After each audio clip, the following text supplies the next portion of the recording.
TELDE DUET, Teleeducación para el Desarrollo. En esta oportunidad, estimados alumnos, vamos a continuar el desarrollo del curso de titulación en educación, enfoques pedagógicos y didácticas contemporáneas. Tenemos que desarrollar en esta ocasión la unidad didáctica número 3, que tiene por título Estrategias de enseñanza para el aprendizaje significativo.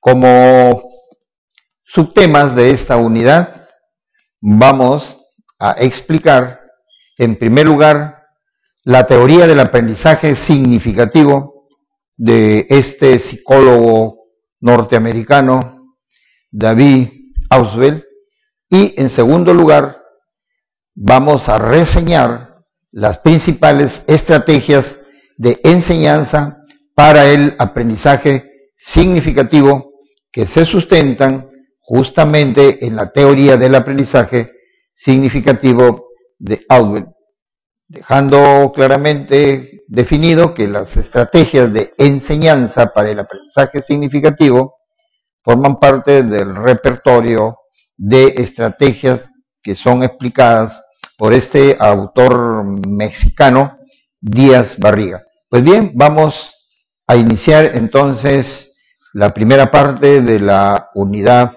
didáctica.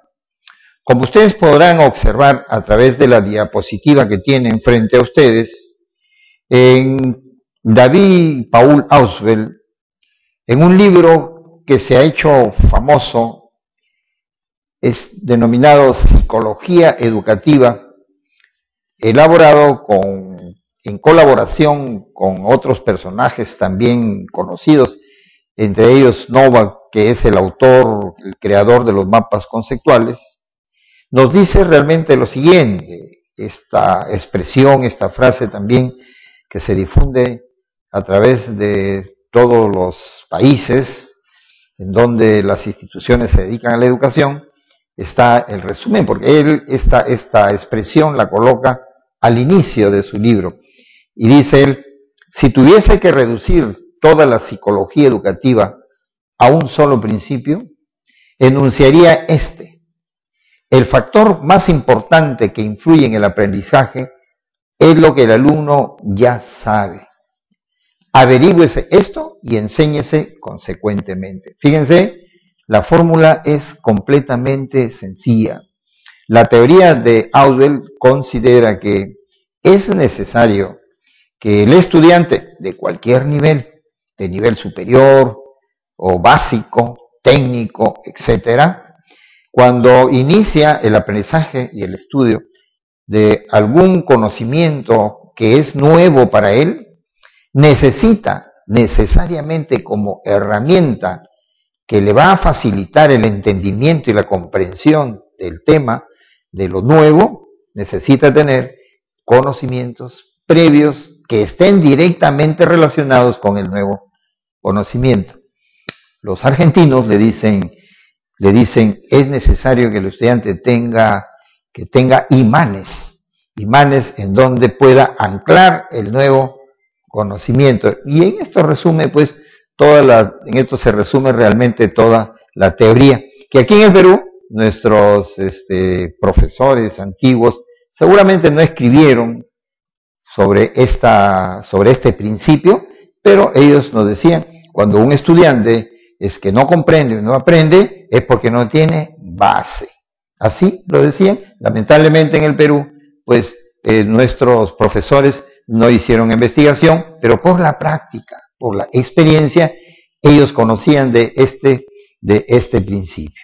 Correcto. Entonces vamos a seguir avanzando con respecto a esta teoría. Como parte de su teoría, Ausubel considera que en el aprendizaje se presentan dos elementos. Uno que le llama dimensiones, desde el punto de vista de la enseñanza, desde el punto de vista del maestro. Dice que en el aprendizaje hay dos dimensiones. Uno que se llama aprendizaje por descubrimiento y el otro aprendizaje por recepción. Y también nos dice que desde el punto de vista del estudiante, es decir, desde el aprendizaje, hay dos modos de aprender, dos formas, dos maneras de aprender. A uno que le llama aprendizaje mecánico y el otro aprendizaje significativo. Pues bien, este esquema es muy importante y hay que conocerlo profundamente para poderlo llevar a la didáctica, que es el tema fundamental de este curso. ¿Por qué? Cuando Miguel de Zuviría, lo hemos visto en las clases anteriores, nos habla de que existen las didácticas contemporáneas, son interesestructurantes, pues ellas se apoyan justamente en la teoría del aprendizaje significativo. Por lo tanto, para poder ser un buen maestro y aplicar estos modelos didácticos directamente en el aula, tenemos que manejar y dominar esta teoría del aprendizaje significativo, sin la cual realmente no podríamos, que le concede al profesor un papel diferente al que le dan los otros enfoques realmente teóricos. Hemos visto que el profesor de un facilitador en esta teoría está pasando a ser un colaborador, de tal manera que en el aula ya el profesor pues no está pintado, que solamente es un mediador o una persona que planifica el proceso de enseñanza-aprendizaje entregando los materiales y simplemente supervisa y asesora. Pues no, de acuerdo a esta teoría, el docente interactúa también a través de sus conocimientos, es decir, hay una dialéctica entre la mente de los estudiantes con la mente del profesor. Este aspecto es muy importante, fíjense, porque todas las didácticas, después de haber experimentado mucho David Ausubel, caerían dentro de estas dimensiones. Es decir, cualquier forma de enseñar o se inclina hacia la categoría de aprendizaje por descubrimiento, es decir, cuando el docente prepara la información incompleta para que el alumno, en base a experiencias, descubre el principio, la ley, la teoría, el axioma, etc. Esto es aprendizaje por descubrimiento. O, de la otra forma, aprendizaje por recepción o por exposición, cuando el maestro expone de una manera magistral la clase y lleva toda la información ya preparada y lista para que el estudiante solamente la digiera mentalmente. Entonces, miren, fíjense, a simple vista podríamos pensar que el aprendizaje por descubrimiento es mejor que el aprendizaje por recepción. David Ausubel nos dice que no es así, que no es verdad, que de lo que se trata es que podemos utilizar nosotros cualquiera de las dos dimensiones, o por descubrimiento o por recepción, pero estas dos tienen que estar al modo de aprendizaje significativo, porque podría suceder que si yo planifico didácticamente una clase con contenidos para que sean descubiertos por los alumnos, pero hago que los aprendan mecánicamente, de memoria, etcétera, entonces no estaría logrando aprendizaje real, productivo, que le permita al alumno crecer y desarrollarse. La intención y el propósito que debe tener el profesor es que, utilizando la exposición o la otra forma, la otra dimensión, el aprendizaje por descubrimiento, los dos se orienten hacia el aprendizaje significativo. Hacia eso hay que tender, no al aprendizaje puramente mecánico, que se aprende sin sentido, sino orientando estos dos aspectos hacia el aprendizaje significativo, que es el aprendizaje que se ha comprendido, que el estudiante le ha encontrado sentido. Entonces, David Ausubel también nos define qué cosa es el aprendizaje significativo. Pues bien, sigamos avanzando. Para que exista aprendizaje significativo, esta glosa también ha sido obtenida de David Ausubel, y él nos dice lo siguiente. Dice, la nueva información, él los psicólogos manejan con este nombre información. Cuando se habla de información se está hablando de los contenidos, es decir, se está hablando de los saberes que pueden ser conceptuales, procedimentales o actitudinales, con el nombre de información. Cuando la nueva información que se va a aprender, dice, debe relacionarse de modo no arbitrario y sustancial con lo que el alumno ya sabe. Es decir, aprendizaje previo. Entonces, en esto consiste el aprendizaje significativo, cuando la nueva información se relaciona de manera sustancial y no arbitraria. ¿Qué quiere decir no arbitrario? Es decir, no a la fuerza, ¿cierto? No a la fuerza que es propio del aprendizaje sin sentido. Cuando a un estudiante, por ejemplo, en la educación básica, el profesor le pone una fórmula y sin comprenderla le exige y le pide que la aprenda y la repite, ¿qué está haciendo el profesor? Está forzando, está metiendo a la fuerza, tratando de que el alumno memorice una fórmula que no tiene sentido realmente. De eso no se trata. Se trata de que en este caso, este ejemplo, esa fórmula pueda ser realmente explicada, ¿sí? Que tenga sentido para el estudiante. Por lo tanto, tiene que relacionarse de modo no arbitrario, ¿correcto? Es decir, en una forma sustancial. ¿Con qué tiene que conectarse? Con lo que el alumno ya sabe, que es su aprendizaje previo, que es lo que el alumno ya ha aprendido, que le sirve de herramienta cuando va realmente a la clase. Esto pues es indudablemente fácil de comprender. Si a mí como profesor me invitan a una exposición de medicina y al mismo tiempo existe un estudiante de medicina, pues entre él y yo, pues él va con aprendizajes, ¿no? Con aprendizajes sobre medicina, y seguramente que la conferencia la va a poder entender con mucha más facilidad que la podría entender yo, que no tengo aprendizaje realmente sobre el tema de medicina que supuestamente estaríamos realmente tratando. Pero también hay algo importante, no se trata solamente de que exista el conocimiento previo y que la relación sea así, de esa manera sustancial. También hay otro requisito que es sumamente importante, que es la disposición de la persona que va a aprender. Fíjense, y eso es un caso realmente simple, cuando muchas veces nosotros tenemos un compromiso de estudiar y de preparar una tarea o un tema, y nos vamos y nos sentamos, y muchas veces desganados, pensando en otras situaciones que a veces nos agobian o nos atraen o nos distraen. Entonces no hay una predisposición, no hay una disposición, no hay una actitud. Para que exista ese aprender, tiene que darse esa condición. Tiene que darse esa condición. O sea, tiene que haber una situación motivacional. El alumno tiene que estar interesado realmente en aprender. Esto lo vemos nosotros en la vida diaria, cuando un buen estudiante se sienta y dice simplemente: vengo a la clase solamente por estar presente, porque la norma me exige que yo venga, estoy sentado pero no le presto interés al profesor. El profesor termina la clase y se va y no aprendió nada, pues no quiso aprender. Entonces, esta disposición tiene que darse, este estado de motivación, de que ahí tenemos que estar interesados. En el caso de los aprendizajes de la educación superior, un alto porcentaje de estudiantes de las universidades van predispuestos porque se trata de una profesión, pero en el caso de los niños, en el caso de los estudiantes jóvenes de educación básica que están sumamente dispersos, no van realmente con esta intención, porque ellos en su casa, con sus padres, con sus amigos, con sus familias, no están hablando de matemática, de física, de química, no son conversaciones de la vida diaria, ellos están hablando de otros temas. Por lo tanto, aquí es donde interviene el profesor. El profesor debe procurar de crear esa actitud de motivación en el estudiante, porque es un requisito indispensable para el aprendizaje significativo. De alguna forma, en un estado inicial de la clase tiene que haber una motivación.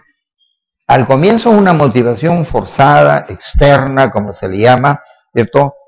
Generada con algún ejemplo, algún interés, algún estímulo externo, pero lo importante es que el profesor procure que los alumnos tengan una motivación interna, es decir, que la materia que va a aprender entiende el estudiante que es importante para él, que le agrada, que le gusta, porque lo va a desarrollar. Entonces ahí las cosas se harían de una manera mucho más fácil. Entonces, fíjense, requisitos para que exista el aprendizaje significativo es que exista una relación entre los materiales, y es una relación de carácter lógica.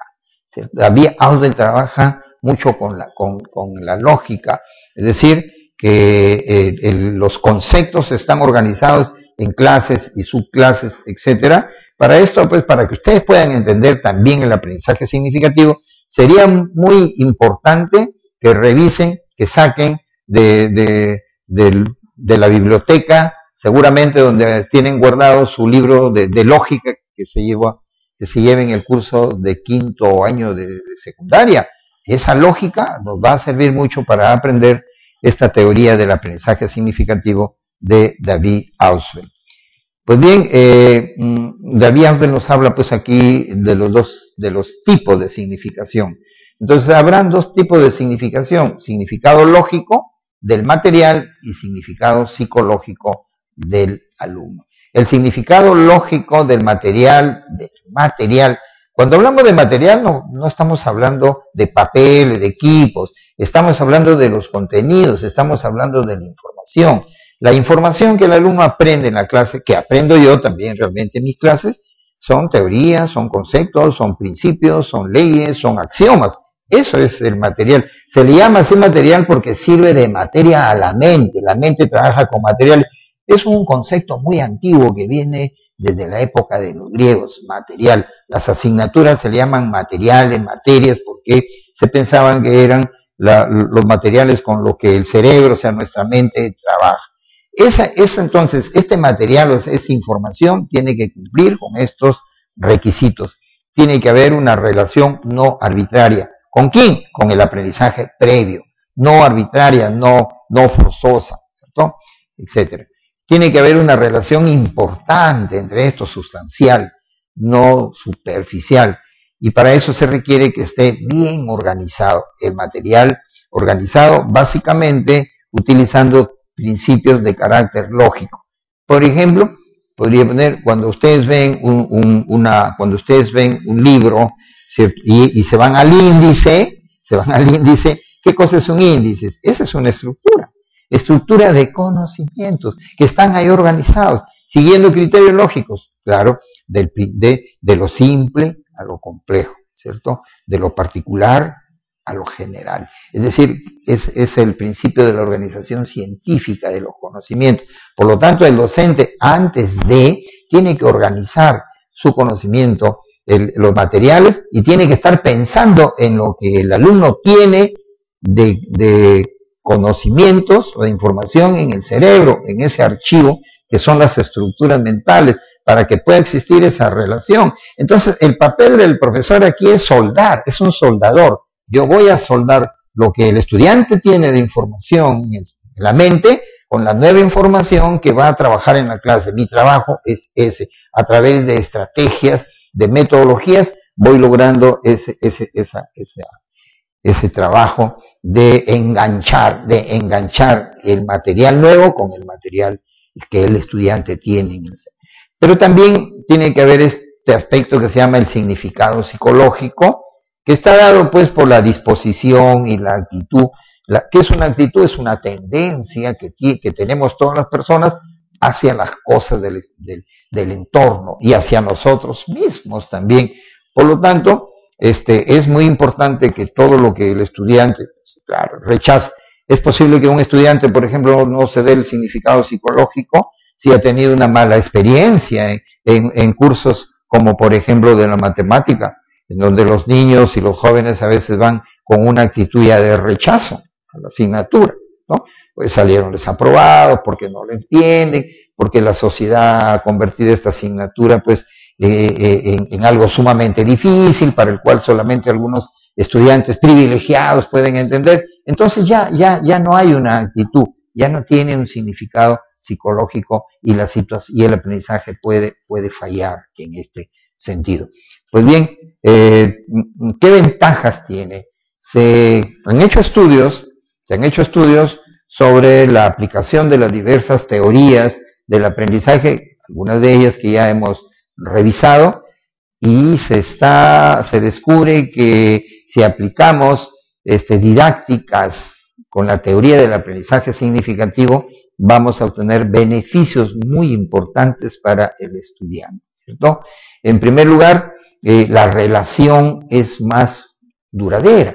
Es decir, se ha probado que lo que se aprende mediante esta teoría queda guardado en la memoria de largo plazo con más tiempo, es más permanente, más duradero, y el estudiante lo puede recuperar inmediatamente y ser utilizado para aprendizajes superiores en relación a las otras teorías.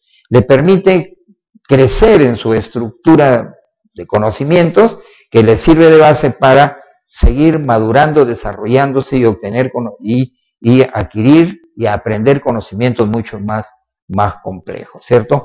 Además, es una de las características es que requiere mucha actividad. La mente es un órgano sumamente activo, es un procesador de la información, no es pasiva, requiere que el docente organice bien los materiales y muchas experiencias de aprendizaje, es decir, le da prioridad, mucho peso a este principio del aprender haciendo, y al mismo tiempo desarrolla mucho la autoestimulación. Estas ventajas que las estoy refiriendo muy rápidamente en la conferencia que se nos viene, las vamos a desarrollar más ampliamente. Bien, la segunda parte es importante, es muy importante. Podemos manejar muchas teorías, ¿cierto?, del aprendizaje, podemos manejar muchas teorías de la enseñanza, podemos tener una formación extraordinaria en las mejores universidades y dominamos y entendemos, pero aquí se trata, a través de este curso, que no solamente se domine la teoría, sino también que se sepa aplicar en la realidad con el estudiante. Y en este aspecto las didácticas juegan un papel importante. Las didácticas es la herramienta de la pedagogía para hacer realidad realmente la teoría. Cada enfoque pedagógico, como lo hemos visto en las clases anteriores, tiene su propia didáctica. Pero en estos momentos modernos se habla, ya no se está hablando de métodos, a pesar de que realmente los métodos pedagógicos, los métodos didácticos, los métodos de enseñanza, aprendizaje existen y tenemos, y hay cerca de 300 o 400 métodos, pero el concepto que se viene manejando desde hace muchos años es el de estrategias, que no solo pertenece a la educación, sino pertenece a otros ámbitos de la vida humana, y que al contrario, más bien la educación ha recogido este concepto de estrategias y lo ha introducido dentro de la práctica pedagógica. De manera general se le conoce como estrategias pedagógicas, entendidas estas como un conjunto de formas de actuar, de procedimientos racionales, que nos permiten lograr el aprendizaje con eficiencia y eficacia. Las estrategias pedagógicas, según Sánchez Barriga, pueden ser clasificadas en estrategias de enseñanza cuando estas son utilizadas por el profesor en la conducción, en la dirección del aprendizaje. Y se llaman estrategias de aprendizaje cuando estas formas las utiliza el estudiante. Las estrategias de aprendizaje las enseñan los maestros de una manera transversal en los niveles de inicial, de primaria. Y está desarrollándose, fíjense, toda una rama de la didáctica que se llama del aprendizaje, que se llama aprendizaje estratégico. El aprendizaje estratégico es aquel que el estudiante logra mediante su autoformación utilizando algunas estrategias, porque se sostiene que la época que nosotros vivimos, el conocimiento crece en formas astronómicas, en dimensiones extraordinarias, día a día, son miles de conocimientos que se renuevan, y hay una estadística que no quisiera yo traerla para no al caso, para no hacer más complejo la situación, pero que ustedes saben. Entonces el estudiante ya no le basta estar solamente 3 horas en la institución educativa y el de superior por horas. El estudiante, el ser humano, como estudiante tiene que aprender solo, y para aprender solo necesita estrategias. Y las estrategias de aprendizaje no son sino algunas técnicas ¿no es cierto? Un estudiante tiene que saber, por ejemplo, explorar un libro, una información. Un estudiante tiene que saber un libro, cómo saber si este libro es interesante, importante, tiene que manipularlo, manejarlo, que sea qué parte. Esa es una estrategia realmente de aprendizaje. Un estudiante tiene que ir a una conferencia, una charla, tiene que saber cómo resumir información, cómo tomar información. Es decir, si le falta una información, tiene que saber en qué fuente la puede encontrar. Es decir, esas son las técnicas que forman parte de la estrategia de aprendizaje que las enseñan los profesores. Las estrategias de enseñanza no las enseñan los profesores, sino que forman parte de su trabajo en el aula a través de los diferentes momentos que tiene una clase, desde el momento inicial hasta el momento de salida. Ahí va utilizando las estrategias. Hay muchas, pero hay algunas que han sido probadas con esta teoría que se llaman estrategias de enseñanza para el aprendizaje significativo. No son todas. Estas, según los autores que han desarrollado y que han aplicado estas estrategias, consideran que son muy eficientes. En este momento nosotros no las vamos a desarrollar todas, solamente vamos a hacer una síntesis de ellas, porque ya en la conferencia necesitamos por lo menos 4 horas para ir desarrollando, para desarrollarlas e ir dando ejemplos, definiéndolas y conversar y discutir sobre las ventajas que tiene cada una de ellas. Por el momento solamente las vamos a presentar a través de unos cuadros. En estos cuadros vamos a presentar dos, el que tienen al frente y el que va realmente a venir después. Estos cuadros se están presentando dos criterios para clasificar las estrategias de enseñanza, ¿correcto? Este cuadro nos muestra la clasificación de las estrategias de enseñanza por el momento de uso, es decir, en qué momento de la clase debo usar yo este tipo de estrategia. Las clases tienen tres momentos clásicos, ¿no? Un momento inicial, introductorio, un segundo momento que se llama de proceso, que es el más largo, y el de salida. El de inicial, pues, es la parte introductoria, demorará en promedio unos 10 minutos, el más largo es el del proceso, donde se llevan a cabo los estudios básicos, y la salida, que es la verificación de los aprendizajes. Sin embargo, estos tres momentos tienen submomentos. Aquí no nos estamos refiriendo a los submomentos, ¿cierto? La generación del conflicto cognitivo, la recuperación de los aprendizajes previos, la extensión, la aplicación, etc. Aquí nos estamos refiriendo a los momentos, a los momentos grandes, el inicial, el de proceso y el de salida. ¿En qué momento usamos estas estrategias? Las estrategias que se utilizan en la fase inicial, autor las llama estrategias preinstruccionales. Las estrategias que son usadas durante el proceso las llama estrategias coinstruccionales. Y las estrategias que se utilizan al final de la sesión de aprendizaje, ¿no?, le llama estrategias postinstruccionales. Dentro de estas estrategias hay algunas que las puedo usar tanto en el primer momento, con carácter preinstruccional, coinstruccional y postinstruccional, pero hay unas que solamente pueden ser utilizadas en algún momento. ¿Cuáles son? Aquí solamente las estamos señalando y les ponemos su significado, su definición realmente muy breve. En el segundo cuadro está la clasificación por el momento o por el estímulo que realmente generan. Con cualquiera de las dos intenciones las puede utilizar el profesor, y estas las vamos a desarrollar ampliamente. ¿Y cuáles son? Los objetivos. En primer lugar, los objetivos, que no caigamos aquí en una confusión. Acá en el Perú, el diseño curricular de educación básica está trabajando por competencias. En las universidades, algunas trabajan por objetivos y otras trabajan por competencias. Cuando yo digo objetivo, no me estoy refiriendo a las competencias, me estoy refiriendo al objetivo de la sesión de aprendizaje. ¿Qué persigue? Desarrollar competencias. Los objetivos han sido estudiados y se manifiesta que este es un enunciado que tiene por propósito establecer las condiciones. El objetivo nos da direccionalidad.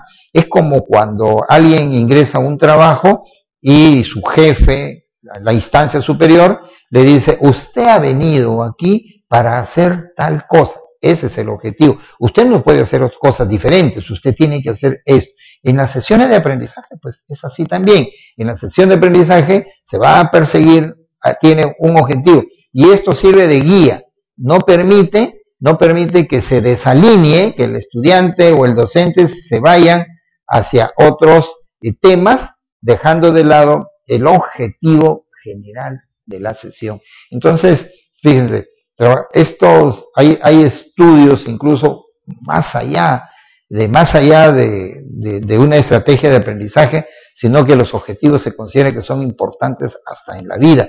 Hay estudios en donde que se han hecho con niños y se dice que aquellos niños que se trazan objetivos en la vida, desde muy pequeños, son los que llegan a triunfar. Cuando usted se encuentra con un niño y le hace una pregunta y le dice ¿qué quiere ser en la vida? Y el niño le dice quiero ser médico, quiero ser ingeniero, quiero ser zapatero, quiero ser policía, eso es bueno, porque ya está tratándose objetivos en la vida. Pero se encuentra con un joven, un niño, y le dice ¿qué cosa quieres en la vida? Ay, no sé, porque mi papá no me ha dicho todavía. Ese niño, ese joven, va a tener realmente problemas porque no tiene expectativas, todavía no ha previsto ni puede construir cómo realmente será su futuro. Los objetivos, entonces, como estrategias de enseñanza, tienen un papel importantísimo porque le da direccionalidad y le marca pautas a los estudiantes en sus expectativas.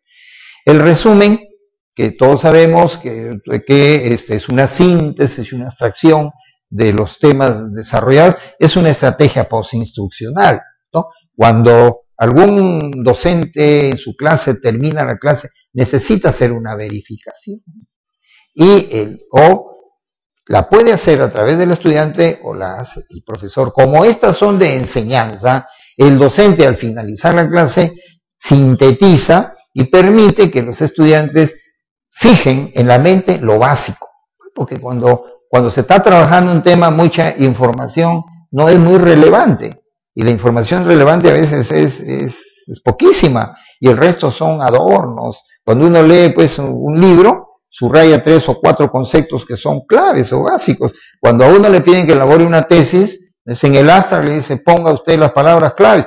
Fíjense, en entregar a ustedes una tesis de 400 páginas y ponen 4 palabras claves. Y esas son las palabras que le resumen realmente todo el aspecto teórico. Otra estrategia, disculpen ustedes, es el organizador previo. Esto es nuevo. Este organizador previo es una creación, es un aspecto nuevo que se da, que el profesor tiene que construirlo cuando el estudiante en su sesión de aprendizaje no tiene aprendizaje previo. Pues la tarea es, si yo voy a aplicar la teoría y la teoría me dice que yo voy a trabajar con la teoría del aprendizaje significativo y la teoría me dice que el estudiante tiene que tener conocimientos requisito para poder captar el nuevo conocimiento, y si yo mediante preguntas, una prueba, encuentro que el alumno no tiene el conocimiento previo, ¿qué hago? Tengo que crear estos elementos, esta estrategia que se llama organizador previo, que no son sino subsunsores, o sea, son información de mucho más nivel de inclusión, por eso les digo, la lógica, que los conocimientos que van a ser realmente desarrollados, ¿no? Las ilustraciones que nos sirven para poder visualizar mucha información, que la manejan todas las asignaturas. Vamos a ver los diferentes tipos de ilustraciones y clasificaciones y para qué sirven, que son coinstruccionales, que se van presentando en el desarrollo de la clase. Las analogías, el uso de analogías, es toda una corriente, ¿cierto? Analogías que a veces nos permite, para aquellos aprendizajes que son muy abstractos, muy académicos, llevarlos a la práctica de tal manera que el estudiante pueda hacer una comparación de algo muy concreto, que es algo muy tangible, con algo realmente mucho más concreto. Son coinstruccionales. Las preguntas intercaladas, se ha hecho un estudio de estas estrategias. Las preguntas intercaladas son las que va incorporando el estudiante, el maestro, desde el inicio hasta el final. Por lo tanto, actúan como preinstruccionales, coinstruccionales, postinstruccionales, tienen diferente finalidad, si nos sirven para generar conflicto cognitivo, nos sirven para comprobar, nos sirven para buscar expectativas, nos sirven para abrir el diálogo, etc. Esto también lo vamos a estudiar una por una. Las pistas tipográficas y discursivas, que equivalen a las palabras en negrita, los subrayados que se dan realmente en los libros, las palabras al márgenes, pero en la práctica también hay pistas tipográficas y discursivas en forma verbal, que son coinstruccionales. Cuando el profesor considera que una palabra o un concepto es clave, ¿qué hace?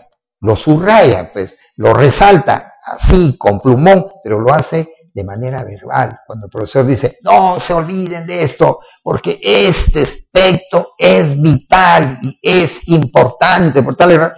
Ese es ahí que es lo que está haciendo el profesor. Está utilizando una pista discursiva. Les está diciendo, no te olvides, esto es importante, estúdialo bien, domínalo bien, ¿cierto? Porque ahí el profesor lo está subrayando. Cuando el profesor va a la pizarra y escribe una palabra enorme, grande, la dibuja, es porque le está dando énfasis, está utilizando esta estrategia de enseñanza. Los mapas conceptuales, que también los vamos a desarrollar, que tienen una estructura lógica, muchas veces mal manejados, porque creen que mapa conceptual es agarrar una estructura de conocimientos y ponerle en cualquier sitio, ponerle dibujos y flechas y rayas, y no es así. Los mapas conceptuales obedecen a técnicas que éstas se amparan en principios de carácter lógico, se llaman conceptuales. Los mapas conceptuales nos reproduce, nos dice Novak, la forma en que podrían estar relacionados nuestros conocimientos en la mente, formando redes.